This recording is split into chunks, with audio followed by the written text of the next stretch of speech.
rook to e8, attacking the queen. Blunders the queen, folks, on the square on e2. He cannot do anything about it. I take the queen. He takes back my rook. And now all of it is balanced. Bishop is going to be taken just in the moment right now with the queen. But now, folks, I'm gonna take the bishop and move 28. We have finally taken the rook, folks. And folks, finally, we have officially win this game. And so he even blundered his own rook. But I decided to take it because why not? Of course, that. And I blundered my bishop, which is such a sad move. But I still have +1 point. And it's still not the end of the game. Because now, folks, I can now activate my other rook, which to his own checkmate. Rook to h1.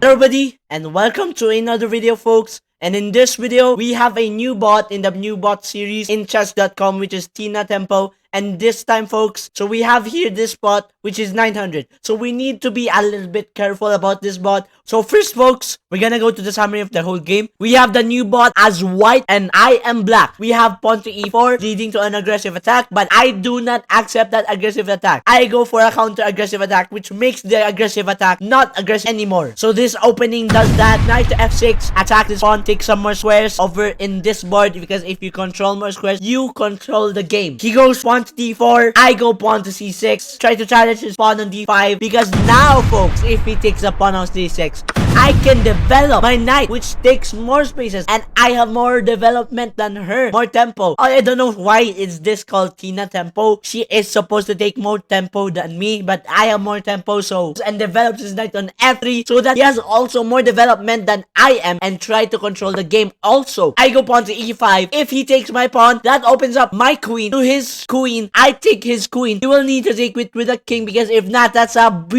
huge blunder. If he takes it, then he has no ability to castle. The smart move, knight to c3, and now the tempo is balanced, but I go and take the pawn. And this is what happens, folks. I made a mistake. She takes, I take, he will take back with the queen, and I will take back with the queen. I would win the trade. She goes knight to b5, not taking that pawn, which would lead to a trap, but no, he doesn't do that. He goes knight to b5. I go bishop to c5, protecting that pawn on d4, which is being attacked right now by the other piece, which is new. Attack the pawn on d4. This next move is unbelievable, because when she goes pawn to c3, I cannot take, because she will literally take the center, and I have no center pawns left. So, folks, I didn't take the pawn. He cannot try to move his knight, because of course his queen will be taken, and everything is lost, because a bishop for a queen is literally a blunder for her. So literally another smart move comes up over here, folks. He goes queen to e2, checking me. There's no left options for me to literally just defend it, because if I defend it, I would lose my pieces. I go queen to f8, and I take the knight.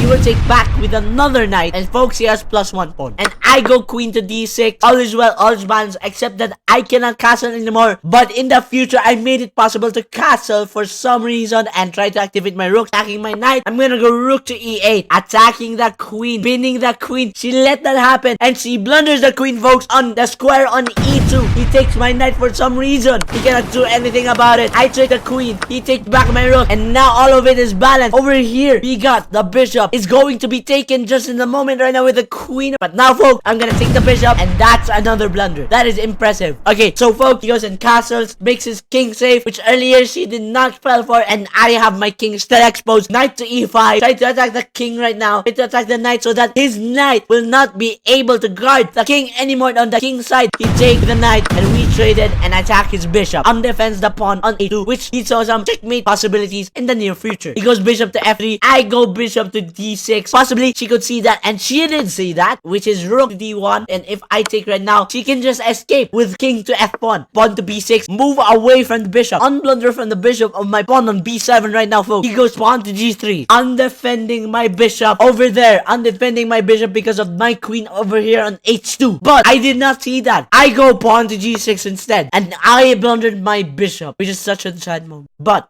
I still have +1 point, and it's still not the end of the game, because now, folks, I can now activate my other rook, which would lead to another possibility of me winning the game. So, folks, king to g7. I open my rook and try to activate my rook on that e8 square and try to take some files. He goes bishop to b7. I go rook to e7. Try to attack that bishop on b7. He goes back bishop to g2, which lets his bishop be untaken, plus defending his king still. I go pawn to f5. Try to attack his king side. Try exploding his fort on that side of the board right there, folks. I go pawn to to h5. He goes bishop to d5, which is a check. I thought there was something to that, but there was nothing to that, because when I move king to g7 and he goes mistake, rook to e6, I can't take this, because you know why, folks? That's not just a simple trade, that's a mistake, folks. If I take, he takes with the bishop, he undefends this square, and when he undefends this square over here on h1, I have the ability to move here, which will lead to him being taken with the rook on a1. This was a self-destruct move. With a blunder on move 28, we have finally taken the rook, folks. And folks, finally, we have officially win this game. So, folks, I go pawn to g5. He goes activating his other rook. Anyway, so now I take the pawn, which leaves me at a confusion. Why did he move that rook that way? He goes bishop to f3. I took the pawn. He attacks my pawn, which would lead me to another reason why I'm confused. Because why did he move bishop to f3 and then go back again? We got a couple of checks here. Maybe not even checkmate, because he has a bishop on his side of the board. But he has only one rook to check me, so that's nothing. I will check him. He goes king to e2, leaving his king more exposed because he's getting out of his work somehow. And also, not to mention, his bishop is gonna be blundered by the next move by the queen on g2 on move to 42 because of the king being here, forcefully going here on e2. So I take the bishop. He goes takes my pawn, which would leave me 2 pawns versus 2 pawns. But I have a queen, which would lead me to a 9+ point advantage, which is insane. So folks, I go queen to g4, attacking that king. Checking that king over there. He goes king to e3. I go rook to c3. And after all of these few moves, folks, he even blundered his own rook. But I decided to take it because why not? Of course. I mean, that's not a trap. It's not. That still leads to checkmate. That's not a stalemate. I don't know what this blunder means, folks, but it is a blunder. So on move 51, folks, he just blundered a rook. I don't know for what reason. He just moved the rook to a7 for no reason, and that is a blunder. He goes pawn to f3. And folks, no stalemate, no me losing again and blundering my queen. He goes king to h3, which leads him to his own checkmate, rook to h1. Folks, cannot go here, cannot go here, cannot go here, he cannot go here, and he cannot go here because king on. Of course, then the queen and the rook over here, folks. That's it for this video. That's checkmate. Peace out, and please subscribe and like to make more videos like this. See you guys in the next video. Peace out. Hello everybody, and I would just like to thank everyone that would watch this video, folks. In this video, folks, there was no live feed, so sorry folks, but it got like corrupted or deleted or something. But see you guys in the next video.